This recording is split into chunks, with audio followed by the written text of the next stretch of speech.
Hello student. अभी हमारा topic levels तक के हुआ था। अभी उसके बाद में an introduction to a scientist के बारे में बाकी था हमारा। The Lindeman in 1942 studied the food chain and the energy flow through it. Then Charles Elton, a British scientist, first proposed the concept of ecological pyramid in 1927 after his the study of tundra ecosystem.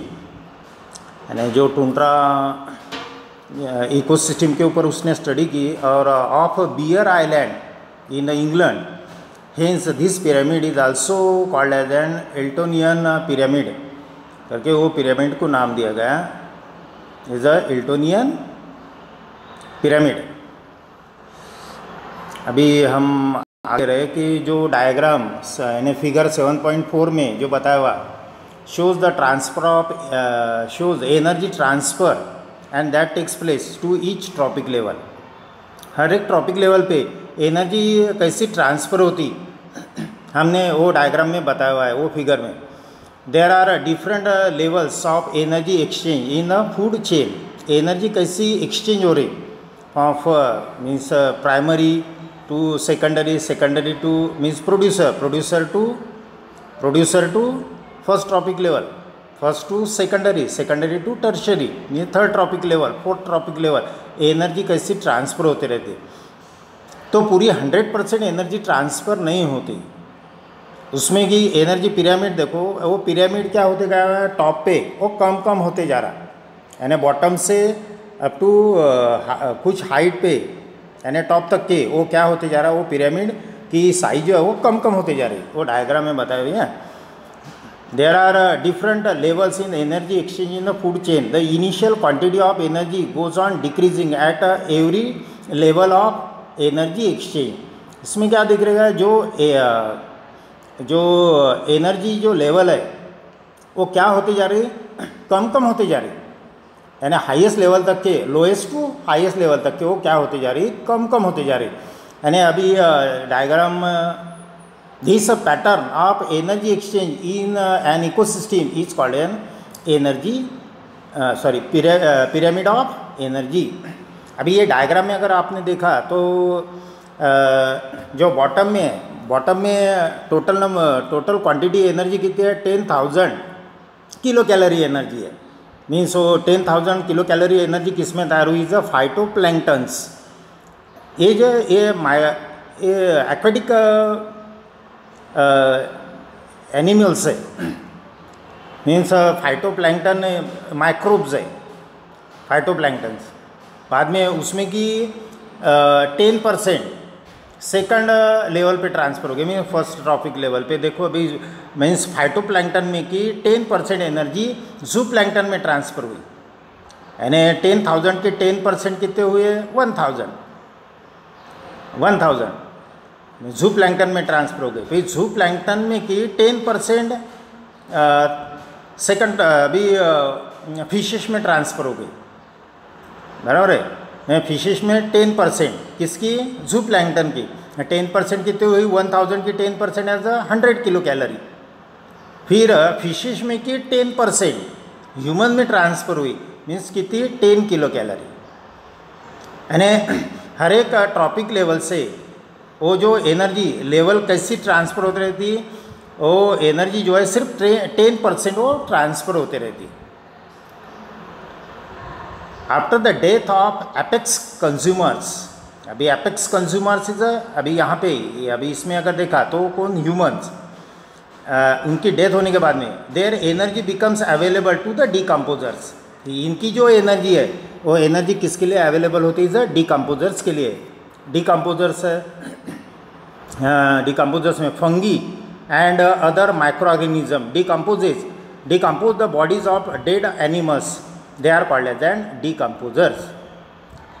ये decomposers में फिर यानी जो apex consumers है उनकी death होने के बाद में उनकी जो एनर्जी है वो एनर्जी किसके लिए अवेलेबल होती है डिकम्पोजर्स के लिए। तो डिकम्पोजर्स कौन से फंगी या कुछ micro organism just like bacteria वो उसको डिकम्पोज करते हैं और अपनी एनर्जी मिलाते हैं। They are called as an decomposer. In the process of obtaining a food from the remains of organisms, in the process of obtaining the food from the remains of organism, the decomposers convert them into a simple carbon compounds. अभी ये क्या है, decomposers क्या करते हैं कि जो remains है डेड एनिमल के उसको डिकम्पोज करके वो काय में कन्वर्ट करते हैं, उसको सिंपल कार्बन कंपाउंड में कन्वर्ट करते हैं. These substances easily mix with air, water and soil, from where they are again absorbed by plants and incorporated into the food chain. अभी ये सब्सटेंस फिर क्या हो जाते हैं, वो सिंपल कार्बन कंपाउंड में कन्वर्ट हो गए. वो सिंपल कार्बन कंपाउंड वो इजीली अवेलेबल होते हैं किसको, प्लांट के लिए.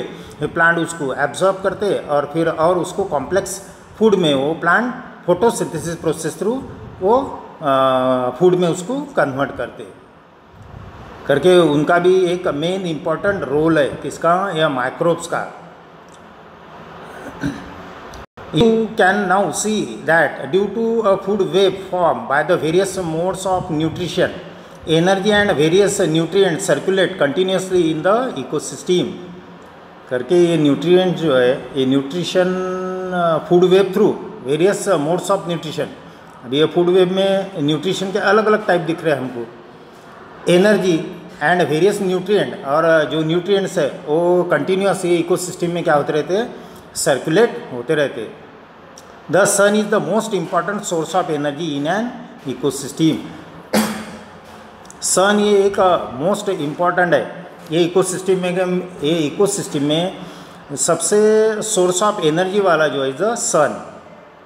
यानी सन है तो प्लांट है, प्लांट है तो हार्बिवोरस है, हार्बिवोरस है तो कार्निवोरस है, कार्निवोरस है तो ओमनिवोरस है, ओमनिवोरस है वो डेड, उनका ऑर्गेनिक मैटर वो डेड होने के बाद में organic matter decomposer means microbes उसको डिकम्पोज करते और डिकम्पोज करके, यानी डिकम्पोजर का भी इसमें एक मेन रोल है. तो जो सन है, sun is the most important source of energy in an ecosystem. Green plant of the ecosystem stored some of the solar energy in the form of food before reaching the decomposer. अभी decomposers तक के वो energy जब पहुँचती उसके कुछ energy जो है ये प्लांट क्या करते हैं अपने बॉडी में उसको स्टोर करते हैं. This energy is pass on from one trophic level to the next. वो एनर्जी क्या होती रहती है, एक ट्रॉपिक लेवल में से दूसरे ट्रॉपिक लेवल में वो ट्रांसफ़र होती रहती. Decomposers dissipate some amount of energy in the form of heat. Decomposers क्या करते हैं, कुछ अमाउंट में एनर्जी जो है हीट के फॉर्म में वो क्या करते हैं एटमॉस्फेयर में रिलीज करते हैं.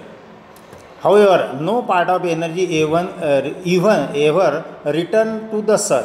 इसमें कि जो सन से जो एनर्जी आ रही वो एनर्जी यानी क्या हो रहा कि एनर्जी जो है कि फाइटोप्लैंक्टन ने 10,000 एनर्जी, जो एनर्जी है फाइटोप्लैंक्टन के पास में 10,000 किलो कैलोरी एनर्जी, उसमें की कितनी एनर्जी ट्रांसफ़र हो गई, जूप्लैंक्टन में 10% ट्रांसफ़र हो गई. फिर 90% एनर्जी कहाँ गई, वो एटमॉस्फेयर में गई. और एटमॉस्फेयर में से वो वापस सन के पास में नहीं जाती. सन क्या करते रहता, सन सिर्फ एनर्जी देने का काम करता करके वो जो एनर्जी जो है वो जो ट्रांसपोर्ट हो रही वो वन वे है करके उसको बोलते हैं the transfer of energy is an unidirectional from sun to the means वो जो सन से जो एनर्जी आ रही और उसमें कि 90% तो वापस सन यानी एटमॉस्फेयर में जा रही, मगर वो सन उसको वापस नहीं ले रहा, सन देने का ही काम कर रहा करके वो एनर्जी कैसे हो गई unidirectional means one way traffic. Hence, such a passage of energy is referred to as one way transport. Why are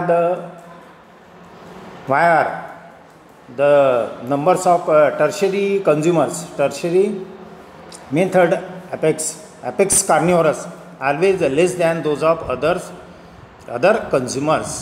अभी इसके ऊपर कौन सी institute at work, institutes at work. The Indian Institute of Ecology and Environment Delhi was established in 1980 and is involved mainly in research, training and arranging the workshop and seminars. This institute has published the International Encyclopedia of ecology and environment. अभी आज के लिए इतना sufficient होगा, फिर अभी हम कल बायो जियो केमिकल साइकिल लेंगे। Thank you.